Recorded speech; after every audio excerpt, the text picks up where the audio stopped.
বন্ধু, আপনার উম্মতের প্রত্যেকের আমলনামা আমি আপনার হাতে দেখাবো, আপনার হাতে, আপনার সামনে পেশ করব। আপনি দেখে কথা বলবেন। আমার কাছে সুপারিশ আপনি কইরেন, মানা নাই, কিন্তু আপনি দেখে করবেন। রাসূলুল্লাহ সাল্লাল্লাহু আলাইহি সাল্লাম যদি হাসরের ময়দানে এরকম আমলনামা খুলে উল্টায় আর পৃষ্ঠার পর পৃষ্ঠা দেখে ফজর নাই, জোহর নাই, আসর নাই, মাগরিব নাই, এশা নাই, শনিবার রবিবার, মদ জুয়া, অবৈধ উপার্জন, গান বাদ্য, নাটক, সিনেমা, জিনা, ব্যভিচার, বেহায়া, বেপর্দা সব উল্টায়। আল্লাহর নবী সাল্লাল্লাহু আলাইহি সাল্লাম তখন বলবে, উম্মত কি এটা? উম্মত, আমার 23 বছরের এত চোখের পানির কথা একবারও মনে হয় নাই? কি আনছো এটা আমারে? উম্মত, তুমি জানো না আমি যে তায়েফের পাথরের আঘাতে পুরা পিঠ চালনির মতো ঝাঁঝরা বানায় ফেলছে আমার? শোনো নাই তুমি? আমারে যে উহুদের ময়দানে দান দান শহীদ করে রক্তাক্ত করছে, তুমি শোনো নাই? আমি যে 14 দিন পেটে ক্ষুধার তাড়নায় পাথর বাঁধছিলাম, উম্মত, তোমার মনে নাই? একবারও শোনো নাই আমার ক্ষুধার কষ্ট, আমার পিঠের ব্যথা, আমার দাঁতের ব্যথা, আমার কাঁধে 2টা কড়া ঢুকে গেছে? উম্মত, আমার ঘরে 3 মাস আল্লাহর নবীর স্ত্রী আয়েশা বলছে, আল্লাহর কসম উম্মত, নবীর স্ত্রী বলছে 3 মাস 3টা চাঁদ উঠছে ডুবছে, রাআইনা হিলালান সুম্মা হিলালান সুম্মা হিলালান, 3 চাঁদ 3 মাসে নবীর 9 জন বিবির কারো ঘরে আম্মা জান আয়েশা বলে 1 ফোঁটা চুলায় আগুন জ্বলে নাই। মা আওকাদাত ফি আবিয়াতে রাসূলিল্লাহ নারুন, নবীর একজন বিবির ঘরেও আগুন জ্বলে নাই। আল্লাহর নবীর স্ত্রী আয়েশা একদিন বলছিল নবীকে পিঠে হাত বুলাইয়া, ইয়া রাসূলুল্লাহ, স্বামী আপনার পিঠ ছিদ্র ছিদ্র কেন? পুরা পিঠ চালনির মতো ছিদ্র ছিদ্র কেন? আপনার কি ছোটবেলায় বসন্ত রোগ হয়েছিল, গোটা হয়েছিল? আল্লাহর নবী চোখের পানি ফেলে বলছে, আয়েশা তুমি জানো না আমার এই পবিত্র দেহে তো কোনোদিন মশাও বসে না, মাছিও বসে না, পোকা বসবে কেমনে?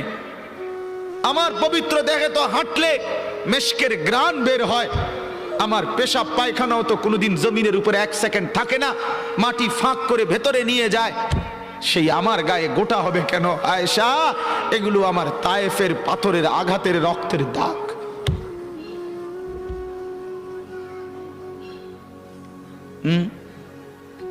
বলো না বাপ, কিছুই মনে হইল না? এভাবে ভুলে গেলেন, ভুলে গেলেন? রাসূলুল্লাহ সাল্লাল্লাহু আলাইহি সাল্লামকে একবারও মনে হলো না? আল্লাহকে ভালোবাসেন, নবীকে ভালোবাসেন, আখিরাত চিনেন? এই বাপ, আমি আপনাদের সন্তান, আমার বাবা আপনাদের মহল্লায় 43 বছর এই বড় মসজিদের ইমাম ছিলেন, 1 দিন 2 দিন না। আমি এই মাটিতে বড় হওয়া ছেলে, এই প্রাইমারি স্কুলের ছেলে, এখানেই বড় হয়েছি। এরা সব আমার আপনজন। আমি আমার আপনজনদেরকেই শক্ত করে বললাম, আমি যদি কারো ভাতিজা হই, আপনি আমার চাচা, আমি চাই আমার চাচা যেন হয় জান্নাতি। আমি যদি কারো নাতি হই, আপনি আমার দাদা, আমি চাই আমার দাদা যেন হয় জান্নাতি। আমি যদি কারো ভাই হই, বন্ধু, তো আমি চাই ভাই 2 ভাই মিলে একসাথে হই জান্নাতি। আল্লাহ তোমাকেও তৌফিক দেন, আমাকেও তৌফিক দেন। দোয়া করি বাপ, দোয়াও চাই। জিন্দগি বদলান যুবক, জিন্দগি বদলাও।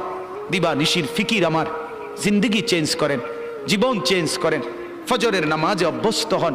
আল্লাহর কসম বন্ধু, ফজরের নামাজ যে পড়বে না, সে ইমাম মাহাদিকে খুঁজে পাবে না, সে দাজ্জালের অন্তর্ভুক্ত হবে। এটা হাদিস। মাহাদি পাবে না, দাজ্জালের অন্তর্ভুক্ত হবে। এই সমস্ত মাথার সেলুন কাটিং চুল, যেগুলো উঁচা, সামনে বড় বড় চুল, এদিকে চুল নাই, এদিকে চুল নাই, সব দাজ্জালের চুল। বিশ্বাস করো, একেবারে পরিষ্কার হাদিস, মুসলিম শরীফের হাদিস। আল্লাহর নবী বলছে দাজ্জাল হবে শাবুন কাতাতুন, দাজ্জাল হবে যুবক, আর দাজ্জালের চুল হবে এলোমেলো। এই জন্য দুশ্মন এটাকে জনপ্রিয় করে দিছে। এদিকে নাই, এদিকে নাই, ওইদিকে নাই, এখান দিয়ে নাই, এখান দিয়ে ফেলাই দিছো, ওইখান দিয়ে উঁচা করে রাখছো, সামনে দিয়ে ঝাঁকড়া বানায় রাখছো। কি করছো বাপ? কোনোদিন জিজ্ঞাসা করলা না এটা কার থেকে নিলা? কি এটা? এটা কি মডেল নিলা? সেলুন থেকে বুঝি মানুষে মডেল নেয়। নাফিদ বুঝি ডিজাইনার হয়? হ্যাঁ, এটা বুঝি এটা রুচি হলো? হ্যাঁ, কি পড়লা বন্ধু? এত বাংলা, এত অঙ্ক, এত ইংরেজি বই, এত পদার্থ, এত অপদার্থ, এত জীববিজ্ঞান, এত জড় বিজ্ঞান, এত কিছু কই গেল? এরপরে সব থুইয়া নাফিতের থেকে গিয়া ডিজাইন আনলা। কথা বলেন না কেন? নাফিদ থেকে কেন ডিজাইন আনলেন? নাফিদ কেন সাজাই দিবে মুসলমানকে? মুসলমানকে সাজাবে তো রাসূলুল্লাহ সাল্লাল্লাহু আলাইহি ওয়াসাল্লাম। এক সাহাবী বলছেন, নবী কেমন ছিল জানো? যার সারা অঙ্গ একসাথে দেখলে সবচেয়ে সুন্দর, প্রতি অঙ্গ আলাদা আলাদা দেখলেও সবচেয়ে সুন্দর। আরেকজনকে বলছে, আপনি বলেন তো।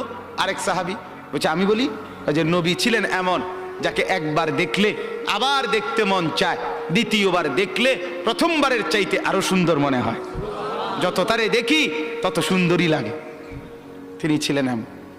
আল্লাহ তাআলা মেরাজে, এই যে এই মাস, 7 আসমানের উপরে আরশে আজিমে আল্লাহ তাআলা নবীকে নিয়ে গেলেন। যখন আরশের উপরে আল্লাহ তাআলা রাসূল সাল্লাল্লাহু আলাইহি সাল্লামকে দাঁড় করাইলেন, এইবার আল্লাহ বললেন, বন্ধু কোনানে আনছি জানেন? আপনি জানেন কোথায় আনছি আপনারে? কয় যে আপনি যখন ছোটবেলায় জন্ম নিছেন, ছোট্টবেলায় ফেরেশতাদেরকে বলছিলাম, ফেরেশতারা আমার বন্ধুকে কোলে নাও, নিয়া আমার সৃষ্টির পূর্ব থেকে পশ্চিম পুরা দিগন্ত ঘুরাও, আমার গোটা সৃষ্টিকে বলো যে তারা যেন দেখে বন্ধু আমি কেমন বানাইলাম। দেখো, দেখ আসমান দেখো, জমিন দেখো, বন্ধু আমি কেমন বানাইলাম। নাক দেখো, চোখ দেখো, ঠোঁট দেখো, মুখের চাহনি দেখো, চেহারার রং দেখো, চোখের পলক দেখো। এরপরে আল্লাহ 7 আসমানে আরশে আজিমে নিয়ে এইবার আল্লাহ বললেন, বন্ধু সেদিন ছোট্টবেলায় কোলে আপনারে সবাই দেখছে, এবার সব কিছুর উপরে আইনা, উপরে শুধু আমি আল্লাহ, তার নিচেই আপনি। এবার আপনি দেখেন গোটা সৃষ্টি আমি কেমন বানাইলাম। ওই সময় ওরা দেখছে, এখন আপনি দেখেন, আপনি দেখেন। সুবহানাল্লাহ, এত বড় মর্যাদা সম্পন্ন রাসূল, তাকে ছেড়ে দিলেন, তাকে ত্যাগ করলেন। আল্লাহ আমাকেও বুঝ দান করেন, আমাদের প্রত্যেককে বুঝ দান করেন। শেষ কথা এটাই, আফালা তাদাক্কারুন। আল্লাহ বলে, বান্দা আমি কিন্তু গুনাহ লম্বা হইলে, নাফরমানি লম্বা হইলে, আমার অবাধ্যতা লম্বা হইলে, মনের চাহিদা মতো খামখেয়ালি করিলে আমি কিন্তু গোমরা করে দেই, আমি মোহর মেরে দেই, চোখে পর্দা ফেলে দেই, আর হেদায়েত দিবার কেউ থাকে না। আফালা তাদাক্কারুন। আমার বান্দা উপদেশ কি নিবা না? উপদেশ গ্রহণ করবা না? তবুও তো বলেন আল্লাহকে, আল্লাহ আমরা উপদেশ নিলাম, আমরা আপনার নাফরমানি করব না, আপনার রাসূলের অবাধ্যতা করব না। যুবক ভাইয়া, নামাজ পড়েন, নামাজ পড়েন, 5 ওয়াক্ত নামাজ পড়েন, অশ্লীলতা উলঙ্গপনা থেকে, বেহায়াপনা থেকে ছুটেন, নারীর ফাঁদে পড়বেন না, নারীর পিছনে পড়বেন না, অনর্থক কোনো মেয়ের প্রেমে পড়বেন না। আল্লাহ তাআলাই হালাল ভাবে একজন উত্তম স্ত্রী আল্লাহ মিলায় দেবে ইনশাআল্লাহ। এটা কোরআন, এটা আল্লাহর ওয়াদা। বান্দা আমি তোকে বানিয়েছি, তোর জন্য যদি আমি এত উপকরণ তৈরি করি, তো একজন স্ত্রী তো তোর জন্য আমি বানাইছি। অতএব দয়া করে আমার বন্ধু, আমার জওয়ান অনেক ছেলে বসছেন, সবার কাছে অনুরোধ, আমরা 5 ওয়াক্ত নামাজ পড়ার নিয়ত করি, বলেন ইনশাআল্লাহ। সর্বশেষ কথা হলো, ওয়াকালু মা হিয়া ইল্লা হায়াতুনাদ দুনিয়া নামুতু ওয়া নাহইয়া ওয়া মা ইউহলিকুনা ইল্লা দাহর। আল্লাহ বলে, যখন আমি কাউরে গোমরা করে দেই, মোহর মেরে দেই, চোখে পর্দা ফেলে দেই, আল্লাহ বলে, হে তখন কে রুমে জানুনি? আল্লাহ হে ওই রুম। সে তখন বলে, জীবন কেবলই এই দুনিয়াটা, কারণ তার তো আর কি নাই, হে সাইড মনো নাই। কথা বুঝেন নাই? সে তখন বলে, জীবন কেবল এই দুনিয়ায়, নামুতু ওয়া নাহিয়া, কেউ মরবো কেউ বাঁচবো, ওমা ইউহলিকুনা ইলা দাহর, সময়ের আবর্তন, কালের আবর্তন, কেউ মরছে কেউ জীবিত হচ্ছে। এখানে আলাদা কোনো স্রষ্টা, আলাদা কোনো তৈরিকারী, এটা কিছু নাই। কালের আবর্তনে, সময়ের আবর্তনে কেউ মরবে কেউ বাঁচবে। সময়ের আবর্তনে প্রথমে বান্দর থাকবে, ধীরে ধীরে মানুষ হয়ে যাবে। বাহ বাহ বাহ বাহ। যখন আল্লাহ ভুলে যায়, আখেরাত ভুলে যায়, তখন আমি যে একটু আগে বলছি যে পরকাল ভুলে গেলে, আল্লাহ ভুলে গেলে নিজেকেই ভুলে যায়, তখন গিয়া বান্দরের জিগায়, বান্দরের কাছে গিয়া জিগায়, এই যে ভাই বান্দর চাই দেখেন তো একটু আমারে চিনেননি? বান্দরে কয়, হ চিনছি তো, আপনি তো আমার লগে আসিলেন, আমরার লগে, আপনি এনে গেলেন কা? কয় এটাই তো আমি জিগাইতে আইছি, আমি তো আসিলাম আপনার লগে, আমি ওনে গেলাম কা? নাউজুবিল্লাহ, নাউজুবিল্লাহ।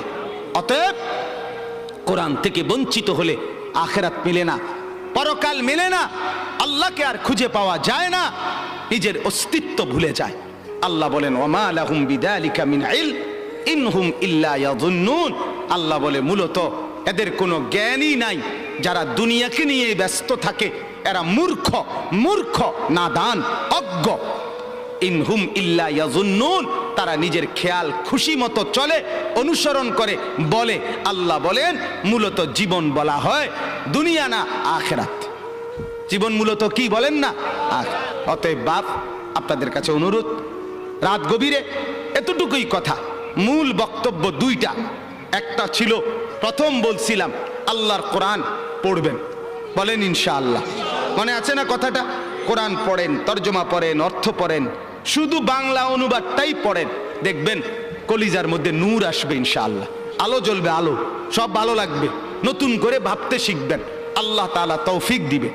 দুই, গুনার অনুসরণ করবেন না, নাফরমানি দীর্ঘদিন লম্বা করবেন না, নাফরমানি লম্বা করবেন না, মদ খাওয়া ছেড়ে দেন, জুয়া খেলা ছেড়ে দেন, গান বাদ্য ছেড়ে দেন, অশ্লীলতা ছেড়ে দেন, নাটক সিনেমা ছেড়ে দেন, নর্তকীর নাচ দেখা ছেড়ে দেন, উলঙ্গপনা ছেড়ে দেন, গান বাদ্য ড্যাকসেট বাজানো এগুলো বন্ধ করে দেন। যার ঘরে রঙিন টেলিভিশনে নর্তকী নাচে সেই নর্তকীর নাচ বন্ধ করে দেন।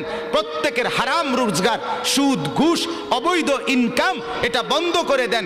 দুনিয়া অল্প অল্প অল্প। আল্লাহ তাআলা আমাদের প্রত্যেককে আখিরাতের প্রস্তুতি নেওয়ার তৌফিক দান করেন, বলেন আমিন। শোনার জন্য সকলকে ধন্যবাদ।